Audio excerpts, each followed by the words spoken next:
Hello मेरे प्यारे बच्चों, कैसे हैं आप लोग। आज के इस वीडियो में हम लोग सीखेंगे कि एरिया रेक्टेंगल, ट्रायंगल या पैरेललोग्राम के साथ या अंदर बने हुए अगर कोई शेडेड रीजन्स हैं या उसके साथ बने हुए हैं तो उनको किस तरीके से सॉल्व किया जाता है। ये वीडियो जो है क्लास 6, 7, 8, 9, 10 तक के स्टूडेंट सभी के लिए बहुत ही हेल्पफुल रहने वाला है। इसमें हम सीखेंगे कि शेडेड रीजन का हम लोग एरिया कैसे निकालते हैं, स्टेप बाय स्टेप, बिल्कुल प्रॉपर तरीके से। ये उन सभी बच्चों के लिए वीडियो हेल्पफुल रहेगा जिनको इस टाइप के क्वेश्चंस में कहीं पे थोड़ी सी भी डिफिकल्टी आती है। तो आइए हम लोग शुरू करते हैं इस क्वेश्चन के साथ। जो क्वेश्चन मैंने यहाँ पे लिख रखा है, क्वेश्चन है इन द एडजॉइनिंग फिगर। आप फिगर अच्छे से देख सकते हैं। इसमें आपको ये बताया गया है कि जो ट्रायंगल ए बी ई है उसका एरिया पैरेललोग्राम ABCD के इक्वल है। It is given here in the adjoining figure area of triangle ABE, you can see in the figure also, is equal to the area of parallelogram ABCD. ABCD is a parallelogram. Fine. If altitude EF is 16 centimeter long, find the length of altitude of the parallelogram ABCD to the base AB of length 10 centimeter. To the base होगा यहाँ पे, ठीक है। Base A B जो है वो क्या है, base of length 10 centimetre. What is the area of triangle AMD where M is the mid point of side DC। देखिए इस टाइप का क्वेश्चन जब आप लोग पढ़ते हैं ना तो पढ़ने से आपको लगता है कि पता नहीं क्या पूछा गया है, क्या दिया गया है। तो मेरा सजेशन हमेशा बच्चों के लिए यही रहता है कि जब कभी भी आप लोग क्वेश्चन पढ़े तो उसको थोड़ा थोड़ा करके रीड करिए और जो जो इंफॉर्मेशन आपको गिवन है वो पहले आप नोट कर लीजिए। उसके बाद आपको निकालना क्या है, ये सेकेंड स्टेप है कि निकालना क्या है। What to find, that you have to write after what is given. The information whatever is given we firstly have to write. फिर आपको यह समझना है कि निकालना क्या है।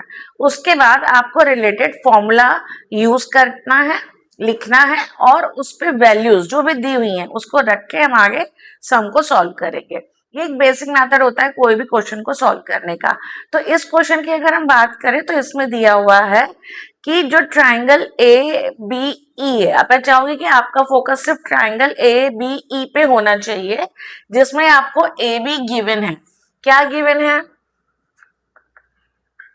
बेस। बेस क्या है, AB। वो ही बेस दोनों का है, ट्रायंगल का भी सेम बेस है और पैरेललोग्राम का भी सेम बेस है। ट्रायंगल कौन सा, ABE, और पैरेललोग्राम कौन सा, ABCD। दोनों का बेस सेम है। AB क्या है, बेस है, ठीक, ये बेस है और इसकी लेंथ हमें यहाँ पे दी हुई है 10 सेंटीमीटर। तो हम यहाँ पे लिख देंगे 10 सेंटीमीटर। दूसरी चीज जो हमें ट्रायंगल ABE के अंदर दी हुई है वो है उसकी height EF, height of the triangle is given to us. अब देखिए यहाँ पे लिखा हुआ है कि EF इज 16 सेंटीमीटर। ये दो चीजें हमें दी हुई हैं और एरिया ऑफ अ ट्रायंगल निकालने के लिए बस हमें दो ही चीजों की जरूरत भी होती है, एक बेस और दूसरा हाइट। तो हम आराम से निकाल सकते हैं क्या, what we have to find, we have to find firstly, पहली बात जो हमें निकालना है वो क्या निकालना है, पहली चीज कि एरिया ऑफ ट्रायंगल क्या है, एरिया ऑफ ट्रायंगल ABE, ये हमें निकालना है। देखिए इसमें दिया है what is the area of, ये बाद में दिया हुआ है, उसके पहले दिया हुआ है। अच्छा, ये हमें एग्जैक्टली दिया नहीं होता है क्वेश्चन में, ये खास बात होती है कि हमें अपने दिमाग से समझना पड़ता है कि हमें क्या निकालना है। देखिए क्वेश्चन में ये नहीं दिया है कि आपको एरिया ऑफ ट्रायंगल ABE निकालना है, उन्होंने ये बताया है क्वेश्चन में कि ट्रायंगल ABE का जो एरिया है वो पैरेललोग्राम ABCD के इक्वल है। अब आप जानते हैं कि एरिया ऑफ ट्रायंगल, इसका फॉर्मूला क्या होता है, half into base into height. Height हमें ट्रायंगल की गिवन है, ठीक है, पैरेललोग्राम की नहीं गिवन है। हाइट हमें पैरेललोग्राम की गिवन है, बट उसमें ये बोला गया है क्वेश्चन में कि दोनों ही ट्रायंगल और पैरेललोग्राम का एरिया इक्वल है। तो इसका मतलब कि यहाँ पर हमें अपना दिमाग इस्तेमाल करना होगा कि पहले हमें ट्रायंगल का एरिया फाइंड आउट करना होगा। ट्रायंगल का एरिया जब हमें मिल जाएगा तो तो उसको हम यूज करेंगे पैरेललोग्राम के एरिया में, जिसमें बेस तो हमें पता है और हमें निकालना क्या है, altitude of the parallelogram. We have to find the length of the altitude of the parallelogram ABCD. ये चीज हमें फाइंड करनी है. एग्जैक्टली फाइंड तो हमें यही करना है, लेकिन इसके लिए हमें यूज करना होगा ट्राइंगल का एरिया निकालने का फॉर्मूला. ठीक है. यही डिफरेंस होता है छोटी क्लास और बड़ी क्लासेस में जाते जाते, कि पहले हमें डायरेक्टली 6 में 7 में बोल दिया जाता है कि फाइंड करिए ट्राइंगल का एरिया, फाइंड करिए पैरेललोग्राम का एरिया. फिर 7th में थोड़ा सा ट्रिकी हो जाता है, फिर थोड़ा सा 8th में ट्रिकी हो जाता है. अब जैसे इस क्वेश्चन में है, ये कहीं पे भी किसी भी लेवल का क्वेश्चन आ सकता है, किसी भी क्लास का. तो देखिए इसमें ट्राइंगल का एरिया हम लोग सबसे पहले निकालेंगे, यूज करेंगे formula half into base. Base is 10 and height is 16, whatever is given. तो जब हम इसको सॉल्व करेंगे तो ये हमारा आ जाएगा 80 सेंटीमीटर स्क्वायर. फाइन. अब क्योंकि हमें एरिया पता चल गया है ट्राइंगल ABE का, और अगर हम इसी को यूज करते हैं एरिया ऑफ पैरेललोग्राम में, जिसका बेस हमें पता है, एरिया पता है और एल्टीट्यूड निकालना है, तो क्या हम उसको निकाल पाएंगे? बिल्कुल निकाल पाएंगे. सेकेंड थिंग जो हम निकालने जा रहे हैं वो हम क्या निकालने जा रहे हैं, area of parallelogram ABCD. Actually ABCD जो पैरेललोग्राम है उसका एरिया तो हम निकाल ही चुके हैं, वो है 80 सेंटीमीटर स्क्वायर. लेकिन इसका फॉर्मूला क्या होता है, base into height. Area of parallelogram का फॉर्मूला होता है बेस इंटू हाइट. अब हमें यहाँ पे हाइट नहीं पता है लेकिन एरिया पता है, तो हम base into height is equal to क्या लिख सकते हैं, जो हमारा ये है एरिया 80. अब यहाँ पर हमें बेस भी मालूम है, बेस कितना है AB, तो क्या हम H निकाल सकते हैं? जी बिल्कुल निकाल सकते हैं. H का फॉर्मूला क्या हो जाएगा, H becomes area divided by base, यानी कि 10. यहाँ से जब हम हाइट का फॉर्मूला बनाएंगे तो क्या हो जाएगा, B इधर नीचे चला जाएगा, डिवाइड करेगा इसको, तो 80 को जब हम 10 से डिवाइड करेंगे तो हाइट हमारी कितनी आ जाएगी पैरेललोग्राम की, 8 सेंटीमीटर. फाइन. अब जब हमारे पास इसका हाइट आ गया है, देखिए ये जो मैं निकालना था, length of the altitude of the parallelogram ABCD to the base AB of length 10 centimetre, that we have found. Now अब जो तीसरी चीज, मतलब वैसे तो क्वेश्चन में ये हमारे लिए दूसरी चीज पूछी जा रही है, बट हमें निकालनी है, ये तीसरी चीज हम निकालने जा रहे हैं. क्या, what is the area of triangle AMD. अब यहाँ पे पूछा गया है कि AMD का हमें एरिया बताइए कि क्या होगा. अब उसमें ये भी साथ में बताया गया कि M जो है वो मिड पॉइंट है DC का. अगर ये DC का मिड पॉइंट है तो ऑब्वियसली कि AMD क्या हो जाएगा, अगर ये मिड पॉइंट है तो इसका मतलब कि ये जो ट्राइंगल बन रहा है वो पैरेललोग्राम का हाफ होगा. तो इसका सीधे सी मतलब जो तीसरी चीज हम निकाल रहे हैं वो है एरिया ऑफ ट्राइंगल AMD. अब क्योंकि हमें ये मालूम है भाई पूरे पैरेललोग्राम का एरिया 80 सेंटीमीटर स्क्वायर है और M इसका मिड पॉइंट है, यानी कि वो इसका हाफ ऑफ द पैरेललोग्राम हो जाएगा. फिगर में आपको नहीं लग रहा होगा, लेकिन उससे लगने से मतलब नहीं होता है. जो हमें दिया हुआ होता है कंडीशंस या वैल्यूज, हमें उसके अकॉर्डिंग वर्क करना होता है. बुक में भी आप देखेंगे तो फिगर ऐसा ही बना हुआ है. और इसमें पूछा गया है कि एरिया ऑफ ट्राइंगल AMD, तो which is half of 1/2 of parallelogram ABCD का जो भी पैरेललोग्राम है उसका हाफ हो जाएगा. तो कितना हो जाएगा, यहाँ पर ABCD का जो हमने निकाला था एरिया 80 सेंटीमीटर, उसका half 1 into 80 centimetre square, which gives us what, 40 centimetre square. Like this we are supposed to solve the question. अब नेक्स्ट क्वेश्चन में है हमारे पास, इसको मैं रब कर रही हूँ, आपको इसको बेटर तरीके से समझना हो तो आप स्क्रीनशॉट भी ले सकते हैं इसका, और अच्छे से इसको समझ के मैं आपको यही सजेस्ट करूंगी कि क्वेश्चन खुद से सॉल्व करें. आई होप आप लोगों को समझ में आया होगा. नेक्स्ट क्वेश्चन ये मैंने बोर्ड पे लिख दिया है बच्चों, देखिए आपके लिए क्वेश्चन है, in the adjoining figure ABCD is a rectangle of size 18 centimeter by 10 centimeter in triangle BEC. इसमें BEC में एंगल E जो है वो 90 डिग्री है, ये आपको गिवन है, और EC 8 सेंटीमीटर गिवन है। EC की हाइट जो है, लेंथ जो है वो 8 सेंटीमीटर है। आपको शेडेड रीजन का एरिया निकालना होगा। अब मेरे प्यारे बच्चों, आप ये देखिए कि हमें ये शेडेड जो रीजन है, ये कोई प्रॉपर फिगर तो है नहीं।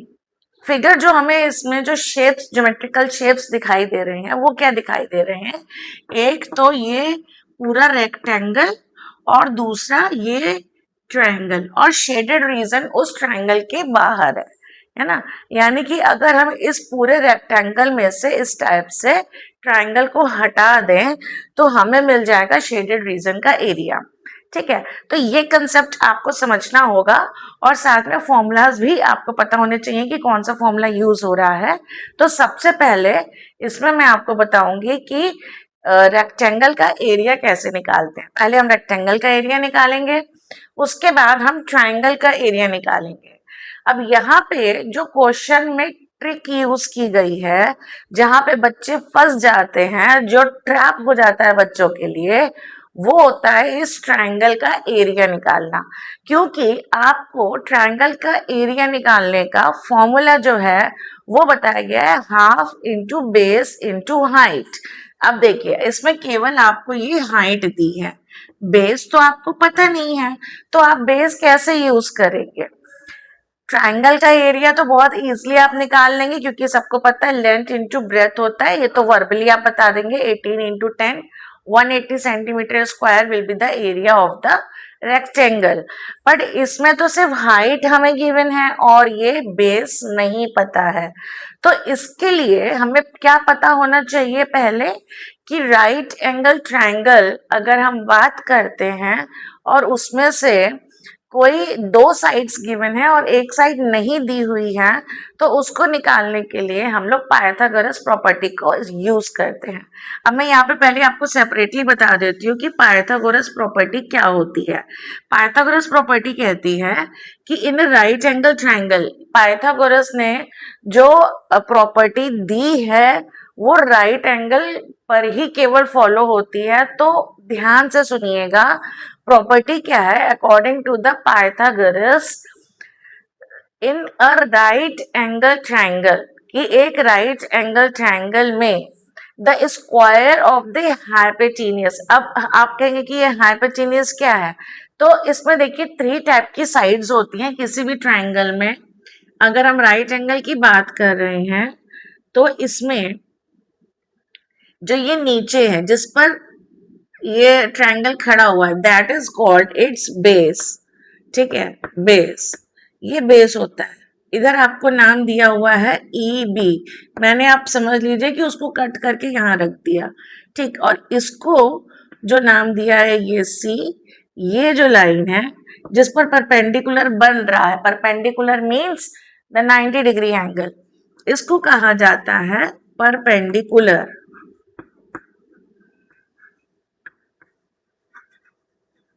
और जो 90 डिग्री के सामने वाली साइड होती है इसको हम लोग कहते हैं हाइपोटेनियस, OUS। ठीक है, HYPOTENOUS, हाइपोटेनियस। ठीक, अब उन्होंने क्या बताया था कि हाइपोटेनियस पर बना हुआ square, square on the hypotenuse, that means according to this figure BC square is equals to EB square plus EC square. ठीक है, उन्होंने कहा था कि in a right angle triangle the square on the hypotenuse is equals to the sum of the squares of the other 2 sides. Fine, ये देखिए symbolic form में लिखा है, इसी को मैं वर्ड्स में बता रही हूँ कि क्वेश्चन लिखा हुआ है कि in a right angle triangle the square on hypotenuse is equals to the sum of the squares of the other 2 sides. तो मैं आप लोगों को ये बता रही थी कि इसमें BC स्क्वायर जो है वो हाइपोटेनियस है, जिसकी हमें यहाँ पे मेजरमेंट दी हुई है 10 स्क्वायर। और ई बी ये हमें नहीं पता है। देखिए फिगर में ई बी हमें नहीं पता है, ये बेस है तो हम इधर बी लिख देंगे, बी स्क्वायर। और ई सी की जगह पर हम यहाँ पे लिखेंगे 8 स्क्वायर। ठीक है, तो 10 स्क्वायर आएगा हमारा 100 is equals to B square plus 8 square हमारा आया 64। अब बी स्क्वायर निकालने के लिए 64 को हम इधर लेके आएंगे, तो जगह 100 minus 64 is equals to B square. 100 में से 64 को जब हम सब्ट्रैक्ट करेंगे तो हमारे पास आएगा यहाँ पे 36 is equals to B square, यानी कि बी स्क्वायर करने पर 36 आता है। तो बी कैसे आएगा 6, क्योंकि 6 इंटू 6 इज 36, तो यानी कि बी की वैल्यू क्या आ गई 6। ये आपको स्क्वायर रूट चैप्टर में सिखाया गया होगा।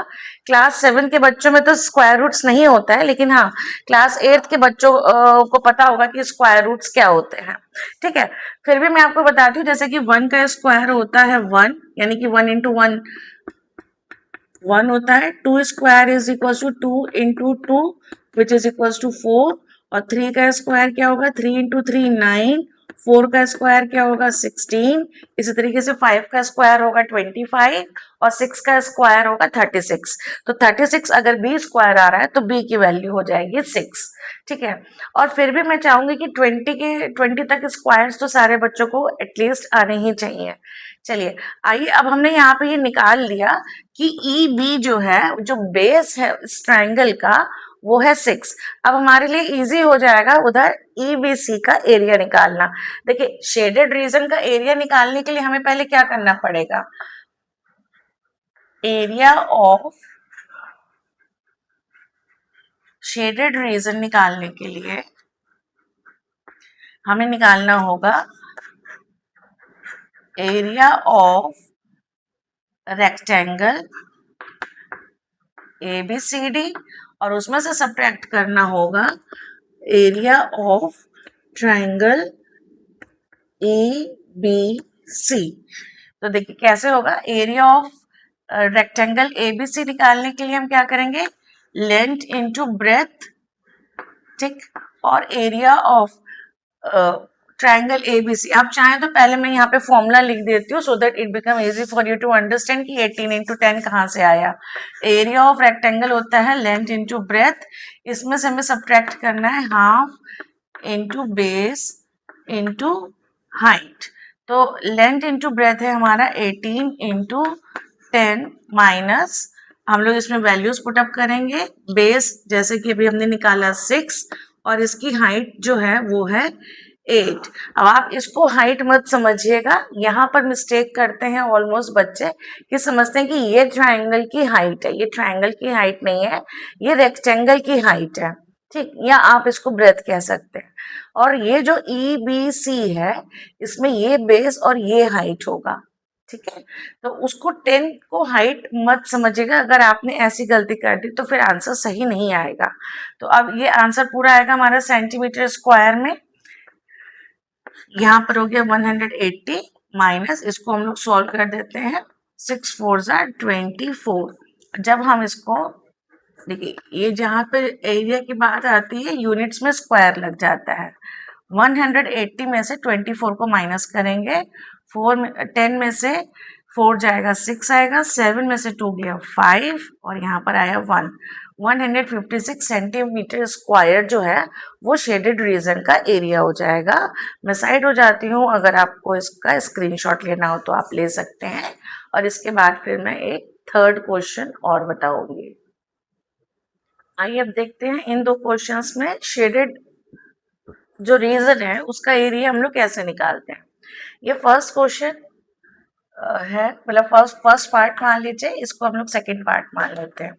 देखिए हमें इसमें ना ऑब्जर्व करना पड़ता है कि हमें किसका एरिया निकालना है, क्योंकि क्वेश्चन में ये डायरेक्टली नहीं दिया है कि आपको इसका, मतलब ये तो दिया है कि शेडेड रीजन का एरिया निकालिए, लेकिन कैसे निकालना है ये नहीं दिया है। तो हमें इसमें अपने दिमाग से पहले पता लगाना पड़ेगा कि पहले हमें इस पूरे रेक्टेंगल का एरिया निकालना है, फिर जो ये ट्राइंगल दिख रहा है जो ब्लैंक स्पेस है जो शेडेड नहीं है, ये एक ट्राइंगल आप देख पा रहे हो कि होगा डी ई एफ का निकालेंगे और यहाँ पे बी सी ई का निकालेंगे। इसको हटा देंगे, रिमूव कर देंगे, यानी कि माइनस कर देंगे, तो हमें शेडेड रीजन का एरिया पता चल जाएगा। तो सबसे पहले हमें क्या करना होगा, इसमें एरिया ऑफ रेक्टेंगल निकालना होगा, जो कि है हमारा ABCD। इसमें आप देख सकते हैं कि ये 18 दिया है, लेंथ और ब्रेथ है 10। तो सिंपल इसमें हम लोग L इंटू बी वाला फॉर्मूला अप्लाई करके 18 into 10 which is equals to 180 centimetre square इसका आंसर आ जाएगा। ठीक है, इसमें सेंटीमीटर स्क्वायर में लिख नहीं रही हूँ due to the less space. और अब हम निकालेंगे एरिया ऑफ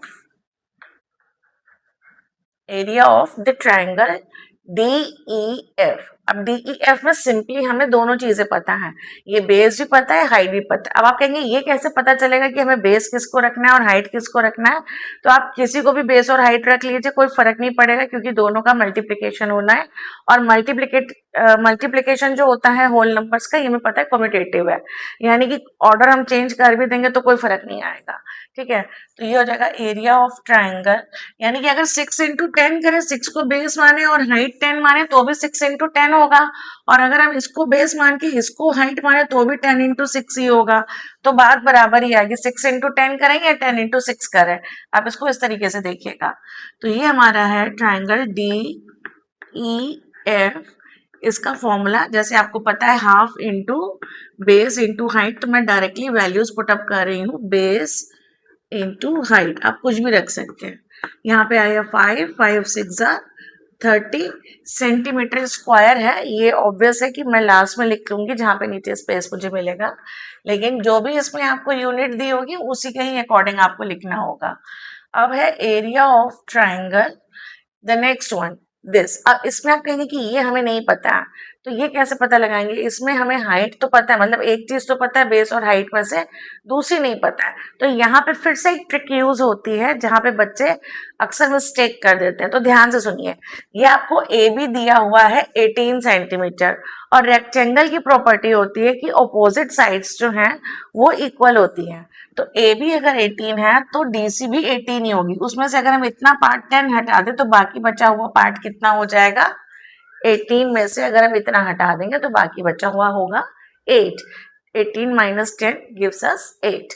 तो हम निकालेंगे दूसरे ट्राइंगल का एरिया, जैसे कि यहाँ पर हमने ये निकाल लिया कि ये 8 सेंटीमीटर है। आप डायरेक्टली भी इसको यूज कर देंगे तो समझ में आ जाएगा टीचर को कि यू फाउंड दैट। तो ये हो जाएगा BCE, ट्राइंगल का नाम हमने दिया BCE, और इसको फिर हमने लिखा हाफ इंटू 10 इंटू 8। इसको कैंसिल किया 5, 8 5 40, और ये सारे ही जो हैं वो हमारे मिले हैं सेंटीमीटर स्क्वायर में। लेकिन हमें निकालना इन सब का नहीं है, हमें क्या करना है? एरिया ऑफ शेडेड रीजन निकालना है। तो अब हमें करना क्या होगा शेडेड रीजन का एरिया निकालने के लिए, कि जो हमारा रेक्टेंगल का एरिया है उसमें से इन दोनों को माइनस करना होगा। तो ये क्या हो जाएगा 180 माइनस इन दोनों को माइनस करना है, यानी कि इन दोनों को माइनस करना है। या तो आप इनको एक एक करके माइनस करिए या इन दोनों को ऐड करके फिर माइनस करिए, the same thing will come.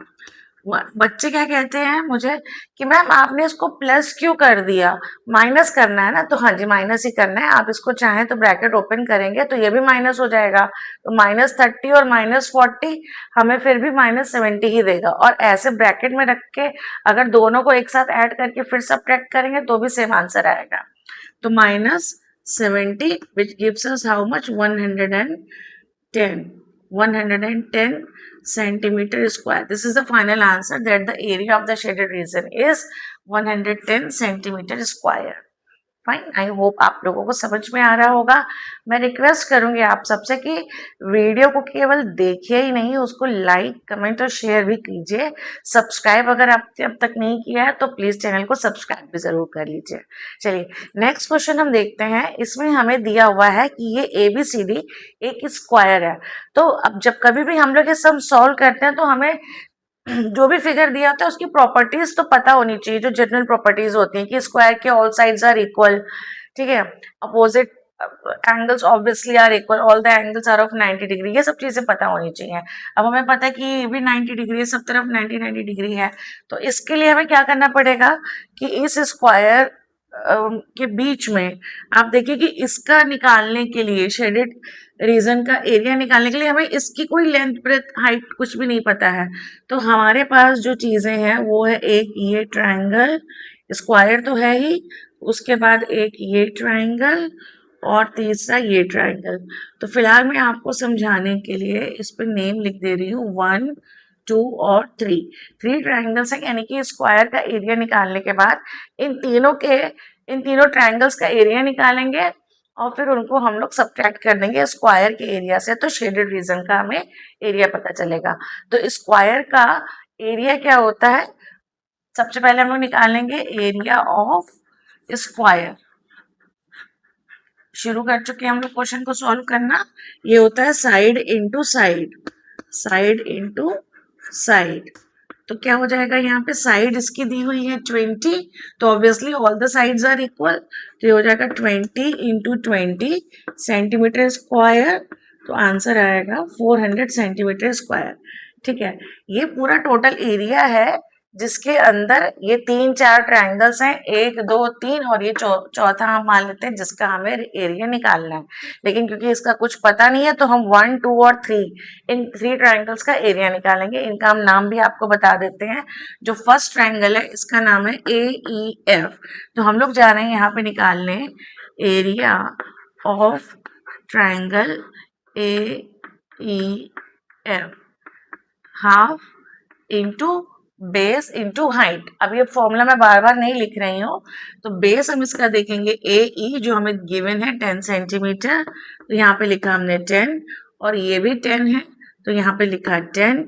एक 10 को 2 से कैंसिल किया, आया 5, तो यहाँ पर आंसर हो गया हमारा 10 5 50, यानी कि ट्राइंगल AEF का जो एरिया है वो आया 50 सेंटीमीटर स्क्वायर। अब हम लोग दूसरे एरिया ऑफ, अब ये जो सेकंड हमने लिखा है इसका नाम क्या है, BCE। मतलब ABCD जब हम लोग पढ़ते हैं तो जो सबसे पहले लेटर आता है उसको हम लोग पहले यूज करते हैं, BCE। तो इसका हमने नाम दे दिया BCE। इसका हम लोग फॉर्मूला से अप्लाई करेंगे 1/2 इंटू बेस, इसका भी दिया हुआ है हमको 10, ठीक है, और हाइट भी इसकी दी हुई है 20। फिगर में देखिए, इनको कैंसिल किया, हमारा आंसर आया 100 सेंटीमीटर स्क्वायर। अब हम लोग बढ़ते हैं आगे, थर्ड ट्रायंगल को देखते हैं। तो ये है एरिया ऑफ ट्रायंगल CDF। इसको हम लोग निकालेंगे तो हाफ इंटू, अब इसका बेस क्या है, जो बेस ये होगा क्योंकि आमने सामने की साइड्स इक्वल होती है, ऑल साइड्स आर इक्वल, तो अगर ये 20 है तो ये भी 20 होगा, तो ये हो जाएगा हमारा 20। और दूसरा ये चीज, अगर ये पूरा 20 और इसमें से हमने 10 निकाल लिया तो बाकी कितना बचा, 10। ये यहाँ पर हमें अपना दिमाग खुद से इस्तेमाल करना होगा। यही एक मेन जो ट्रिक्स होती हैं, वो बच्चे कंफ्यूज हो जाते हैं कि दिया नहीं है तो निकालें कैसे। तो अपने ऑब्जर्वेशन स्किल्स को यूज करिए, एनालाइज करिए और खुद से वैल्यू पता करिए।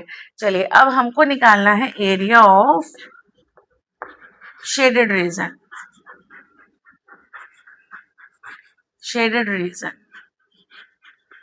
ठीक, तो उसके लिए हम लोग क्या करेंगे, जो टोटल हमारा स्क्वायर का एरिया है 400, उसमें से सब्ट्रैक्ट करेंगे। क्या क्या सब्ट्रैक्ट करना है, 50 प्लस 100 प्लस 100, इन सबको सब्ट्रैक्ट करना है, इसलिए इन सबको एक साथ हमने लिख दिया। ठीक है, इस सेंटीमीटर स्क्वायर में आंसर आएगा, इसका यूनिट जो होगी उसका स्क्वायर जरूर लगेगा। तो यहाँ पर आ जाएगा 400 माइनस 100 और 100 200 प्लस 50 250 हो जाएगा, यानी कि टोटल 250 हमें सब्ट्रैक्ट करना है। क्या आंसर आ जाएगा हमारा, अगर हम लोग 200 सब्ट्रैक्ट करेंगे 400 में से, 250 और कर देंगे तो हो जाएगा 150। यहाँ पर आ जाएगा 150 सेंटीमीटर स्क्वायर। तो इस तरह से बच्चों एग्जाम्स में आपको घबराना नहीं है, थोड़ा सा अपने ऑब्जर्वेशन स्किल्स को बढ़ाना है, लॉजिकल जो आपके रीजनिंग होती है ना उसको भी प्रैक्टिस करिए। ज़्यादातर बच्चे कहते हैं कि मैथ्स पढ़ने से क्या होता है, तो मैथ्स पढ़ने से दिमाग खुलता है, आपका लॉजिकल जो माइंड है ना वो थोड़ा डेवलप होता है, तो फायदा तो होता है मैथ्स पढ़ने से, ऐसा नहीं है। ये आपके सामने सम्स हैं, इनके अलावा अगर आपको किसी भी सम में प्रॉब्लम होती है तो आप मुझे कमेंट्स में बता सकते हैं। I am there to help you any time. So till then keep practising. Good luck.